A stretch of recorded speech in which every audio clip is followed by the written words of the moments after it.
everybody? Joe here. Thanks for tuning in to Psychedelics today. Again, today on the show we have Shane LeMaster. I got the opportunity to meet Shane out in Oakland at the Psychedelic Science 2017 conference, and that was awesome. Shane was talking to Daniel McQueen, who is a past guest in the show, responsible for medicinal mindfulness. Some really interesting stuff there, and actually there's going to be some really cool stuff coming out from Daniel McQueen pretty soon related to DMT. We'll have some announcements on that in the near future. I'm about to talk to him in a few minutes, actually. So Shane is a licensed therapist working in Colorado, does some really interesting addiction work, also does some retreats with a nonprofit helping veterans. He's also got some interests in microdosing for athletic performance, specifically martial arts like jiu-jitsu. He also has a lot of experience and interest in traditional ayahuasca and peyote use, and we get into some of that as well. So I think this is a unique episode for us because we do start to talk about flow states, which is something we haven't really discussed on the show at all before. And I think it's something that's hugely important for us to be talking about because it's something so near and dear to my heart, being a avid skier, snowboarder, mountain biker, all that kind of stuff. So it's something I almost feel negligent for not talking about it. So we get into that. So I really hope you enjoy this episode. I think we're going to have Shane on next week as well, because we didn't really get into microdosing as much as we should have. So we're going to dig into that as well. So enjoy the show. A couple announcements. Kyle and I have relaunched a class calling it Navigating Psychedelics, Lessons on Integration and Self-Care. We're expanding the initial class a whole bunch by adding 10 interviews, exclusive interviews with experts in the field and getting their perspective on self-care and or integration, depending on their specialty. So information you probably won't hear anywhere else for a while. And really excited about that. You can learn more on our site, psychedelicstoday.com, and sign up there or reach out if you're interested. Psychedelics Today, email@gmail.com. Yeah, feel free to reach out whenever. Also, I have a breathwork event here in Breckenridge, Colorado, July 8th. Plenty of room left if anybody's interested in coming, and we'd love to have you. I think that's really it for announcements. I'm sure there's going to be more workshops on the agenda in the near future. Also, we're looking at being out there for the Horizons NYC conference in, I think, early October. So if you're going to be there, hit us up. Love to meet up and say hi. And I think that's it for now. Enjoy the episode and take care. Bye-bye. The near future is here sooner than we thought. I just had a conversation with Daniel McQueen and wanted to give you guys an update. So we're co-sponsoring an event in Boulder, Colorado on July 23, and it's all about extended state DMT, or as Daniel calls it, cyber DMT. There's a researcher coming from Japan, Andrew, what's his name here? Dr. Andrew Gallimore, computational neurobiologist, pharmacologist, chemist. He's with the Okinawa Institute of Science and Technology. So there's going to be a talk there. Daniel's going to give a talk about cyber DMT or extended state DMT as well afterwards. And there's going to be a panel discussion and also going to be some breath work, Daniel's community breath work through medicinal mindfulness afterwards. So that's going to be a really cool event. Wanted to throw that out because I had the opportunity to stitch this in real quick. So more information at medicinalmindfulness.com or on our events page, psychedelicstoday.com. Click events in the top bar, and you can find it there. Also in our Facebook feed. So reach out if you have any questions. Looking forward. Take care. Bye. Welcome back to Psychedelics Today. Your hosts, Kyle and Joe. We're here with Shane LeMaster. He's interested in psychedelics, martial arts. He's a drug and alcohol counselor. Welcome to the show, Shane. Thanks for coming on.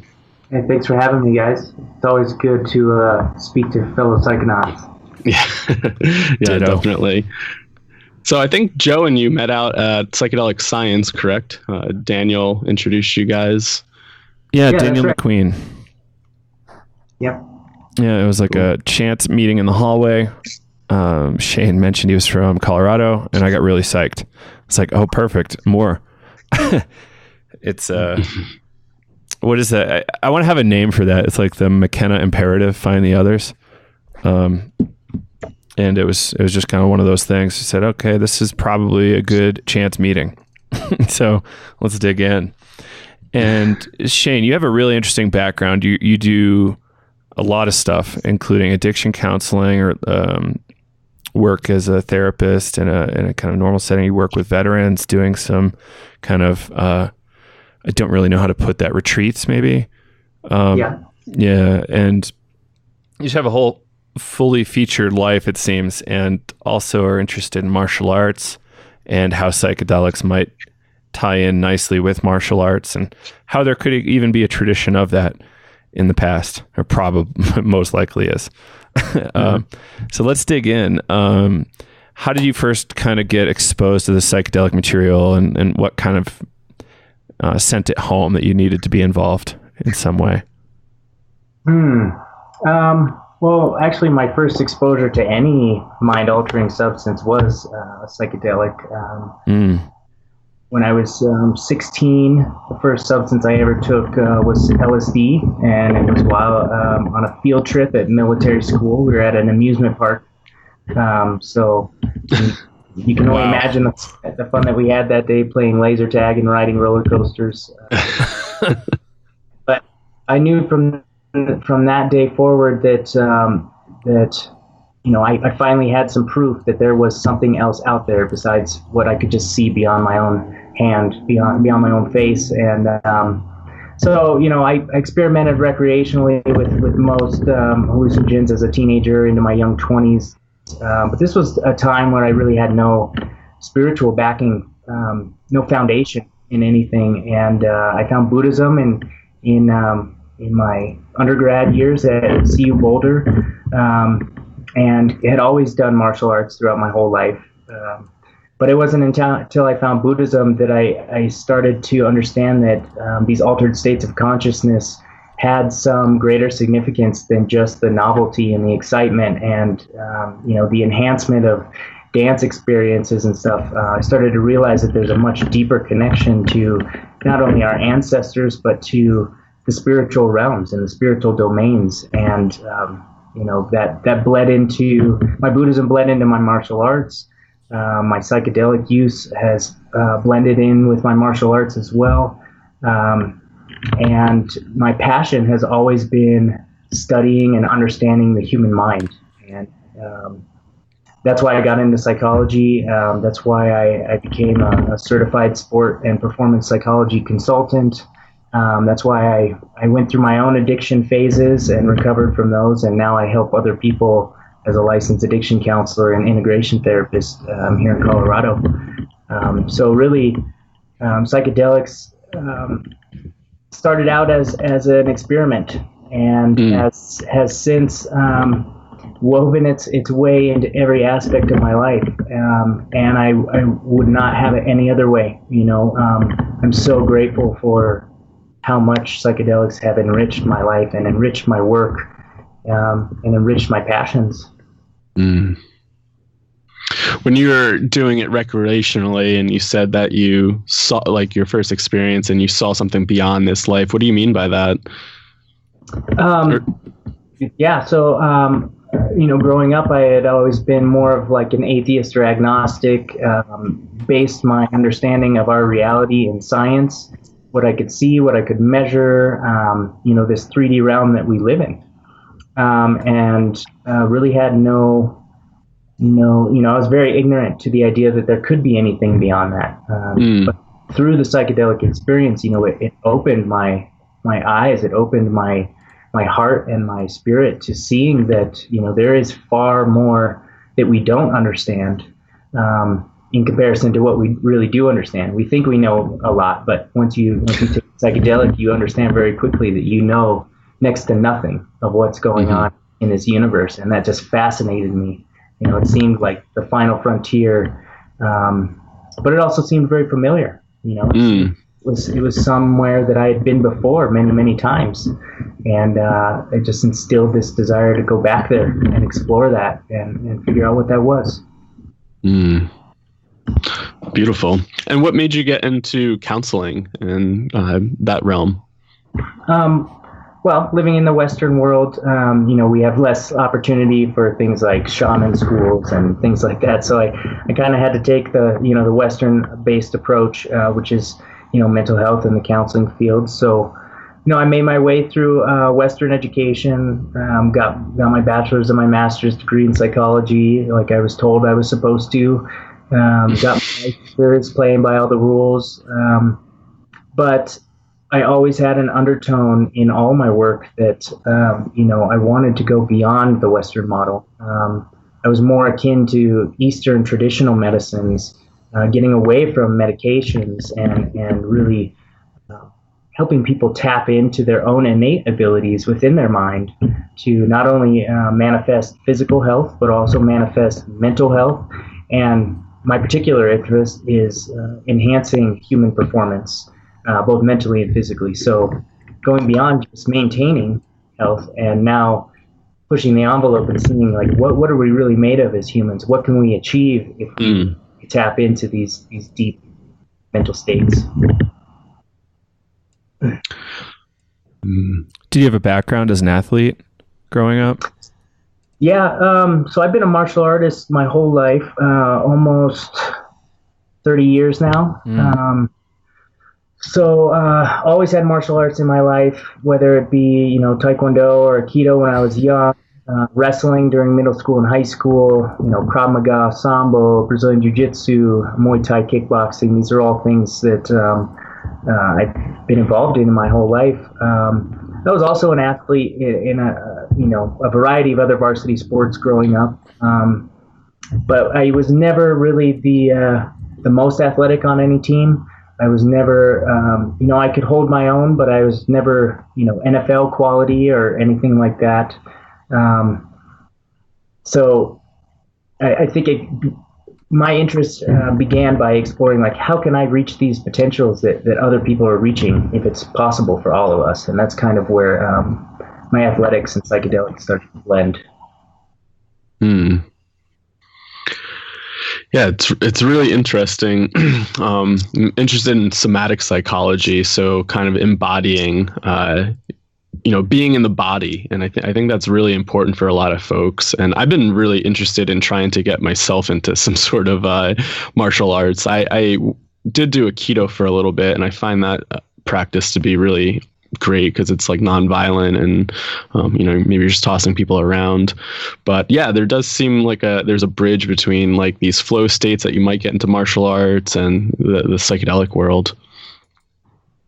Yeah, absolutely. I'm also I'm a big meditator, so I meditate almost daily, and I find that meditation or the states of consciousness we reach during meditation and flow states, the states we reach when we're totally in the moment in sports, and then the flow states that we reach under psychedelics, where it just seems like our mind and our body are fully in tune, fully in balance, fully in harmony. All three of these states, in my experience, have very close similarities, and it should be an area of study, which I hope to someday, find a research team that would be willing to take me on so that I can pursue this line of research. Yeah. Could you break down that flow state a little bit? Like, what is it? How do you access it for people that are interested? Sure. So the leading expert on flow states is a guy, and I'm probably going to butcher his name, but I'm going to do my best. It's Mihaly Csikszentmihalyi. I believe he is based out of Canada, but he's an old school sports psychology guru, I would say, and he's probably considered as much in those circles that I run in. But he's really dedicated his life's work to examining these flow states in human beings, not only during fight or flight responses, but also how to better elicit flow states when you want them. But the science and the evidence to back up a lot of the the discussion on eliciting flow states is still, it hasn't been solidified yet. So we don't quite know yet how the flow states happen or how we can elicit them on command. That's another area of study I'd like to study. But we do know, some of the characteristic traits that people experience in flow states that they report. And we also know that physical performance and mental performance goes through the roof when you're in a flow state. It's kind of like you getting out of your own way. So we're always in our way. And I can use athletics as an example just because that's my experience. But in athletics, particularly, martial arts, if you're thinking about your movements as you're moving, you're already a step behind. So really, you need to get out of your own way, get out of your mind, stop thinking, and get into this place where you can trust and accept that the training was effective, that your muscle memory and your muscle movements are going to be there, that your reflexes and your balance is going to be there. And you need to have this trust. When you reach that state, time seems to slow down. Just like in psychedelic experiences, you can see things more clearly. You can see things happen before they happen, and you can react to your environment in much more effective ways.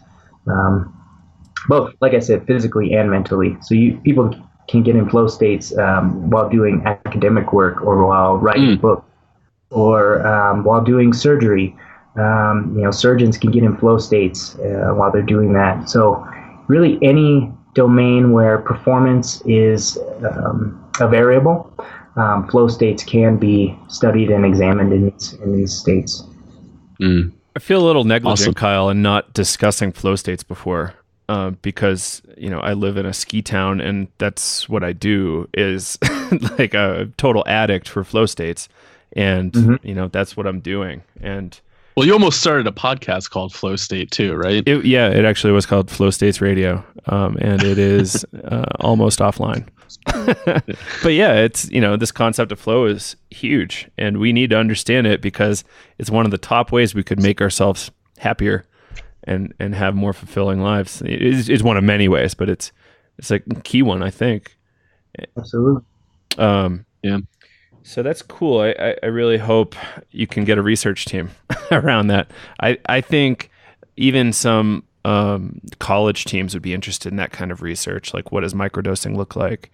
Maybe they go on professional vacations to Amsterdam for a couple weeks every off season to get microdose training or something. And it would be really cool to see how that develops. So you also do some really interesting work with veterans. Can you talk a little bit about what you're doing there? Yeah. So I was just brought in to a nonprofit based here in Colorado. They're a nationwide nonprofit organization, and their primary aim when they first started was to help not only veterans but help the families reintegrate back to normal civilian life after their service.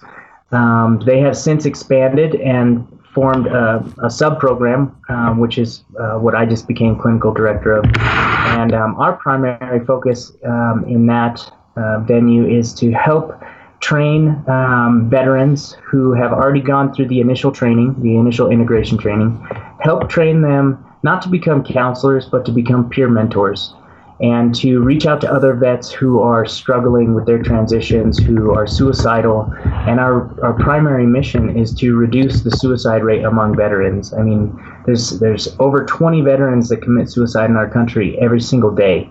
And that's just way too high.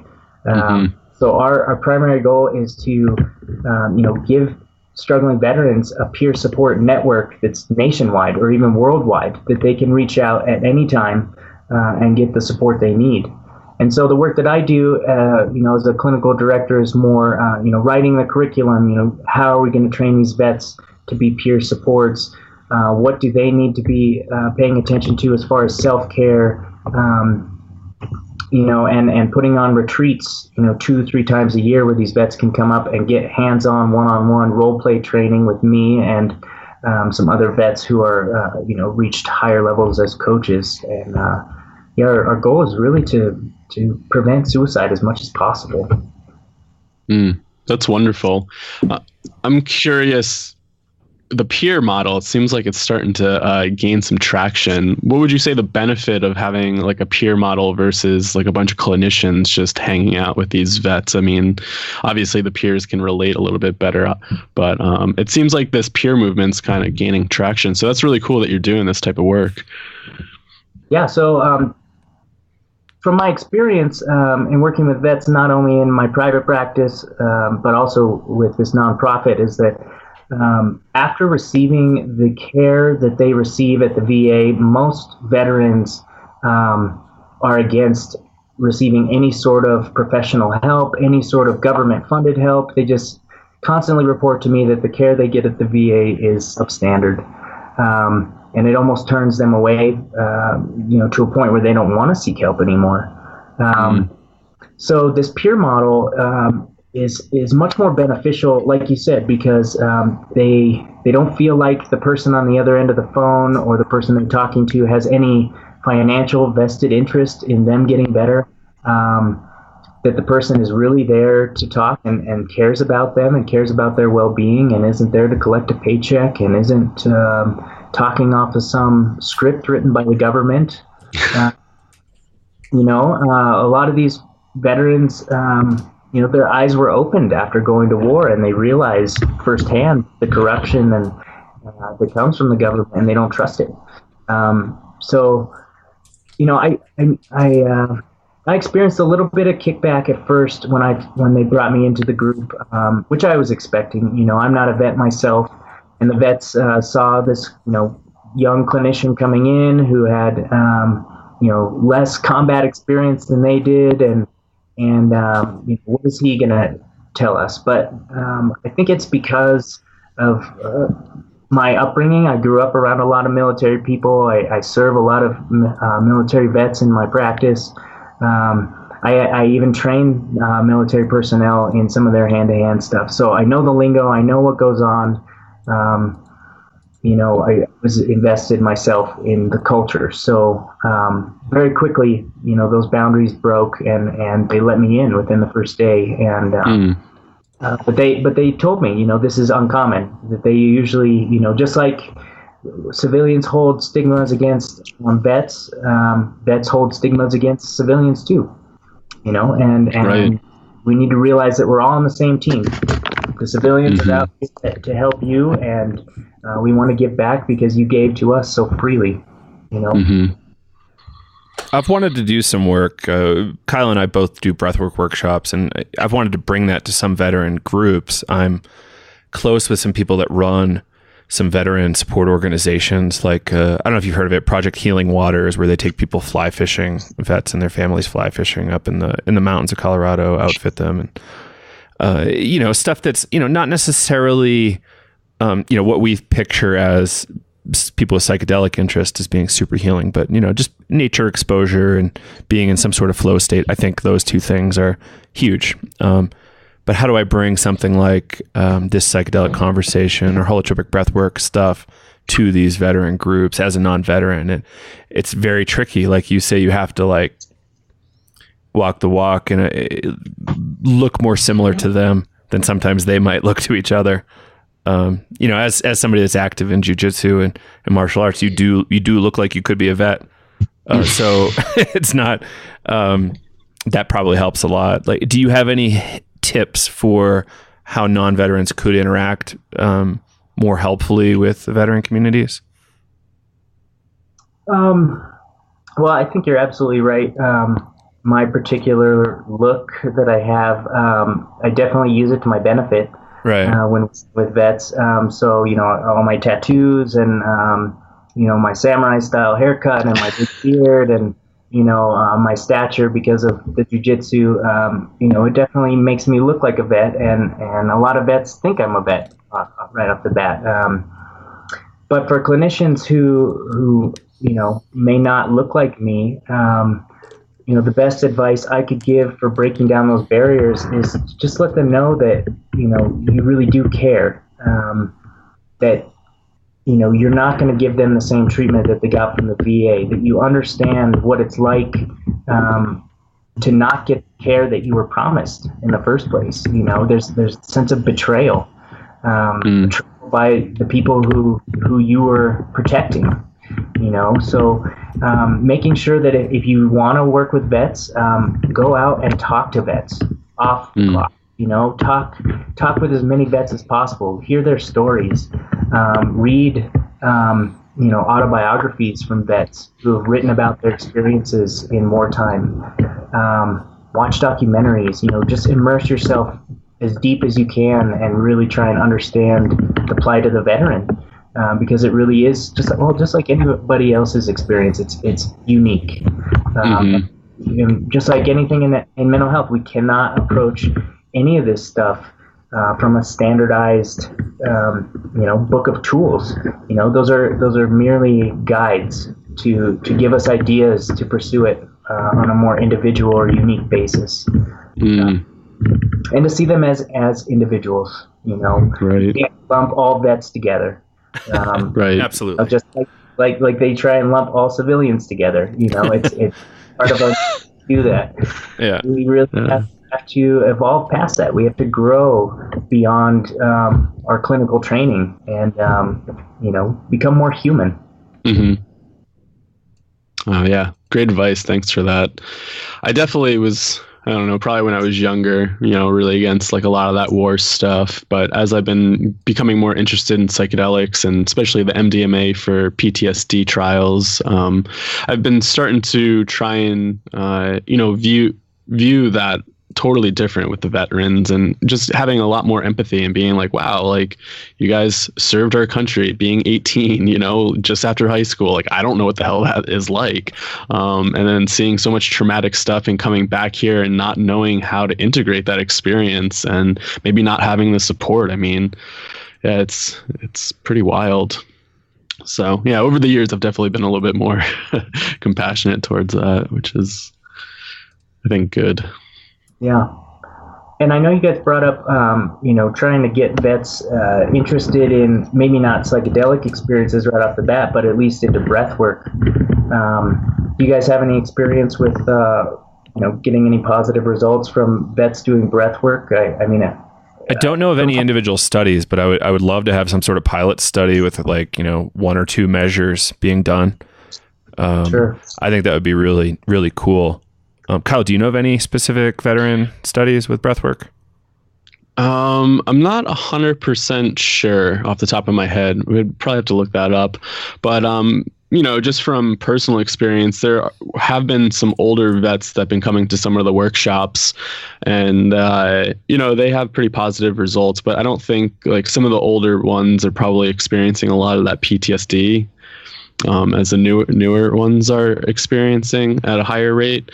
But one person who's a psychiatrist comes to our workshops a lot, and they are a psychiatrist at the VA, and it's been really interesting. I've definitely talked to her about how breathwork has changed her clinical practice and showing up to work, and that's been really interesting. I mean, it's totally changed her way she approaches the work.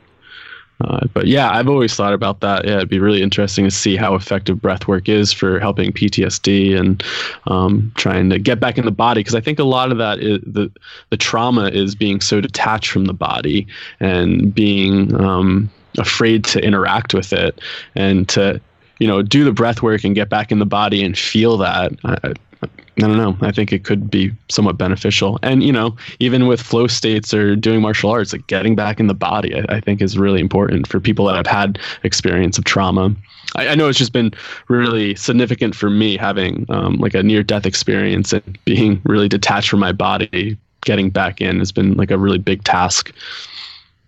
Yeah. And, I think upon initial consideration, I think, through my experience with breathwork anyway, it could be re-traumatizing to some extent, that too, yeah. Ventilation, increased heart rate, increased respiration, that can bring about a re-experiencing of the trauma. But if that person could finish the full cycle of feeling and dealing with the trauma, it could be very beneficial. Yeah, I mean, like you said, with martial arts, with jiu-jitsu, I mean, we run a very small veterans-only jiu-jitsu class at my gym every weekend, and what we're doing is we're helping to treat the PTSD through some exposure. So, like you said, they need to reconnect with their bodies. And a lot of this trauma, I believe, is stored not only in the psychology of the veteran, but also in the body. Whereas, someone may come up and touch them in a certain way that will re-trigger their PTSD. And so what with our veterans MMA and jiu-jitsu class is we'll come in, me as a clinician with experience doing, the PTSD therapy, and also coupling that with physical touch. So jiu-jitsu is a very physical sport, and you are in close proximity, dealing with arms around your neck and your limbs being bent nearly backwards, and people smothering you and sitting on top of you, and you reach these panic states very, very readily in that sport. So by coupling the PTSD psychotherapy that I do with this form of exposure therapy through jiu-jitsu, we're starting to see, some of these vets are coming around. They're becoming more social in their daily lives. They're understanding that, hey, when I feel this panic coming on, when I feel like there's no escape, I know that there's an escape because I escaped from it in jiu-jitsu class, and I got to a better place. This will end, they learn that just because their heart rate goes through the roof and they think they're going to die, they have the ability to calm themselves down, to slow their mind down, and to think their way out of that feeling and to get to a more advantageous position. And it translates into their daily life. I think that's huge. Wow. Yeah. Martial arts as a somatic therapy technique. That's really cool. You can't bill insurance for that, though, can you? No insurance. Maybe one day. Fascinating. Well, theoretically, it could fit into the health insurance aspect of like I know some insurances get discounts for fitness class, like getting a gym membership. If you like keep a log or something, so partial coverage maybe, but we'd have to get some research done on that kind of thing. I think we're getting there. Martial arts, I feel like, is having this whole resurgence right now, like globally, with MMA and people like Joe Rogan, and UFC probably almost has its own TV station at this point. So it's like something's there, and jiu-jitsu is hugely at the root of a lot of this stuff. So I think people would go there first, hopefully, before they go to some MMA gym and start getting into hardcore training like that. But you never know. Are you seeing anybody do research on martial arts as a therapy for PTSD or anything like that? I haven't really looked into it much. So no, I couldn't tell you if anybody's using that. I think it's very difficult to run actual research that's standardized and that you're accounting for all the variables with such a dynamic expression as jiu-jitsu.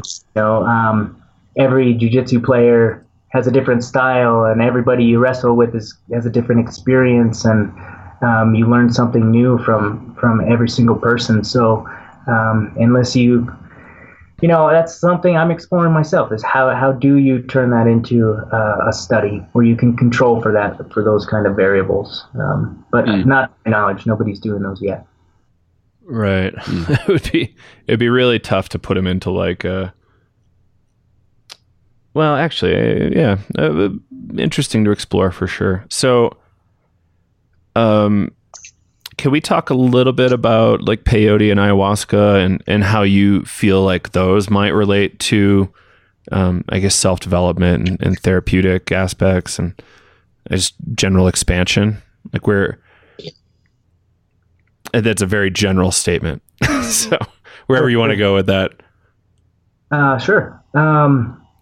So use of peyote ceremony and ayahuasca ceremony for personal development. We could take this discussion in many different ways. I think, the more traditional peyote and ayahuasca ceremonies are the type that I've been in. They have been profound in my own personal development. mostly during the integration phase, but also during the experience itself. As far as peyote shamanism and ayahuasca shamanism, becoming more of a popularized thing in the United States, and people going on week-long retreats, things like that. I'm not sure how.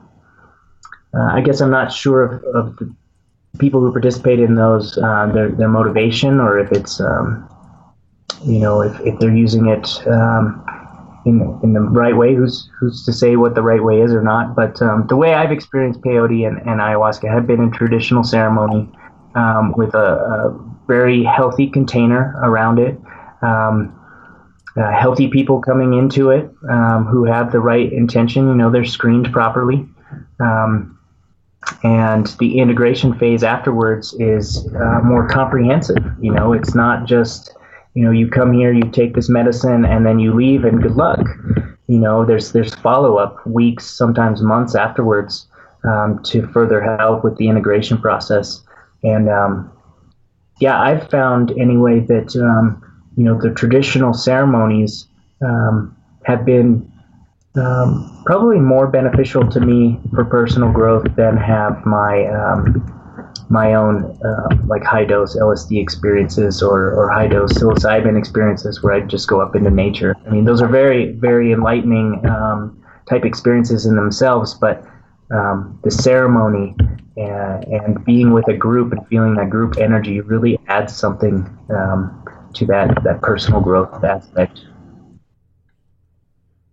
We find a breathwork group is huge, super huge for the breathwork workshops we do is this group process, and having like a dynamic group energy, totally huge. But go ahead, Kyle. Sorry. No, I was going to say, what do you think the difference is between the ceremony versus going out in nature? Maybe is it because of the preparation, the group setting, the integration of the ceremony, where maybe you don't get that by yourself in nature? There's a lot more that goes into the traditional ceremony. So in the ceremonies I've taken part in, there's usually, a diet regimen that is suggested that you follow for 2 weeks before. There's intention setting that starts a month or more before, where you're meditating on it every day before these ceremonies. The actual ceremony itself, and being in the presence of a shaman and understanding the history behind the ceremonies and how ancient they are, really makes you feel connected to your ancestral lineage. It helps provide an added level of respect for the medicine and for yourself. And then the structure with the integration, using the group, again, this peer model, bouncing ideas back and forth from each other. Having open access to some of the shamans to, bring up dreams or bring up visions that you've had afterwards. Those are all things that I think are additional with the traditional ceremony. But, with any psychedelic use that I do these days, it's done out of respect for the medicine. Even if I go up into nature, there's still preparation that goes into it. Maybe not quite as extensive. I might not start a diet or anything, but I will have meditated on some intention. I will have, made sure that I have a safety net in place with people on speed dial if I go into crisis. It's preparation there, but it seems like the container is a lot more solid when it's conducted in a ceremony. What do you think about some of the clinical stuff that's going on? How do you view that? I love the work that's going on at Johns Hopkins. I got to meet a number of those researchers out at the Psychedelic Science Conference. I absolutely love what's going on in the clinics in Switzerland, as well as at UCLA, things like that. From my own experience, I'm a little concerned with how, static and sterile the clinical environments are that these people are going for their experience. But It seems like the protocols that these researchers are using are fantastic. Most of the researchers that I talk to have lots of experience themselves with psychedelics, which I think is, a crucial component for any clinician who wants to work in any way with psychedelics, whether through integration or through doing psychedelic psychotherapy. You need to have experienced these things. You will not, what these people are talking about, you'll think that they're yeah. So that's really important. And most of these research teams have those people on staff, I feel like, the government, DEA, the ATF, they're all still getting in the way quite a bit of expanding a lot of these research projects. But with MAPS getting bigger and bigger, with the MDMA studies going to phase 3, there's some phase 3 studies on medicinal marijuana going on in other countries. With some of the regulations starting to release their hold a little bit, I feel like there's tons of room for this field to grow, psychedelic psychotherapy, and that's what I'm hoping to spend the rest of my life doing if it ever manifests. Yeah.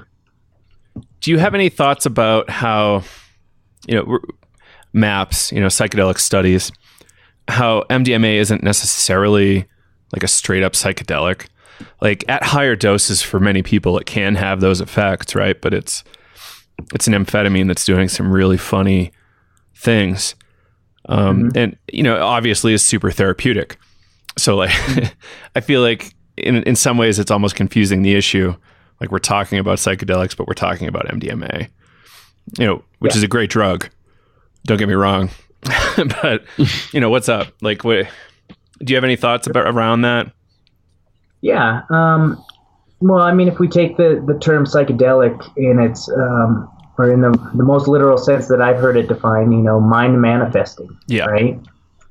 So with MDMA, you may not get the visual hallucinations and things, but your mind is still manifesting new connections. When you're under the influence of it, you're understanding your connection to yourself and your connection to other people in such greater detail. Your relational mind is manifest during these experiences, and with the peyote ceremonies, that's a very somatic psychedelic. So I actually see very few visuals when I go to these ceremonies. It's all energy work. It's all body work that I'm feeling. And so, in that sense, it's body manifesting and mind manifesting through my subconscious. The Aya ceremonies for me have definitely been more cerebral, so those are easily classified as mind manifesting for me. But as far as your question goes with MDMA, as long as I think it could be qualified as a psychedelic experience for sure, because your mind is making new connections. It is changing, and if guided properly, changing for the better. I mean, even a meditation can be a psychedelic experience. Absolutely. A flow state can be a psychedelic experience if you are experiencing your highest potential. Yeah, it can be very transcendent, non-drug things for sure. So we haven't talked too much on the show about peyote at all, really, which is interesting. I'm just noticing that now. Can you... I'm afraid to ask, but I'll ask anyway. Is there any kind of part of any of your experiences that you could share to characterize maybe what it's like for people, for listeners? Because I think there's huge value in peyote work, but without understanding it myself, having not participated, I can't really talk to people about it. Sure. I would say out of all the psychedelics that I have experienced, peyote is the toughest. It is not an easy journey to embark on for an evening in a teepee. Not only is the medicine bitter to the taste and makes you want to purge after you eat it, but the feelings you feel in your body with the traumas and the energy blockages being broken apart, and expelling those through purging, those can be very difficult and challenging experiences. Having the mindfulness to still sit through that and still sit in the teepee all night, extremely difficult. And you're met with other extraneous challenging things in your environment. Like at the last peyote ceremony, the first 2 hours of the ceremony, the teepee was just full of smoke from the fire in the middle. So all of our eyes were burning. None of us could open our eyes. We're all inhaling smoke because it's closed in. It's very challenging in that regard too. And the heat from the fire gets extremely hot. And sitting in a cross-legged position for 10, 12 hours straight is very difficult, very challenging. Sometimes these peyote ceremonies are coupled with a 2.5 hour sweat lodge afterwards, and that's sensory deprivation, so that can be even more challenging than the ceremony itself, where you're sitting in the earth in pitch black in 120, 140 degree sauna temperatures with super loud drumming and singing going on. It's definitely the most challenging journey work that I've done. Wow. So let me get this straight. You're in a teepee with a group and you're just sitting cross-legged for a few hours, and there's a shaman there that's usually guiding you through it with the fire? Yeah, so we're sitting in a teepee in a circle around the outer edge. There's a shaman, and he's called the roadman.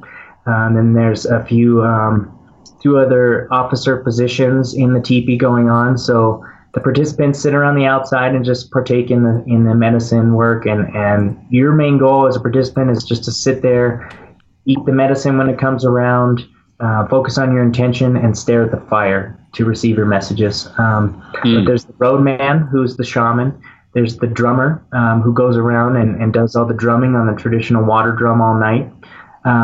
There's the doorman, who is responsible for keeping track of you when you leave the teepee to go to the bathroom or whatever. They're the ones who come back and get you if you get lost.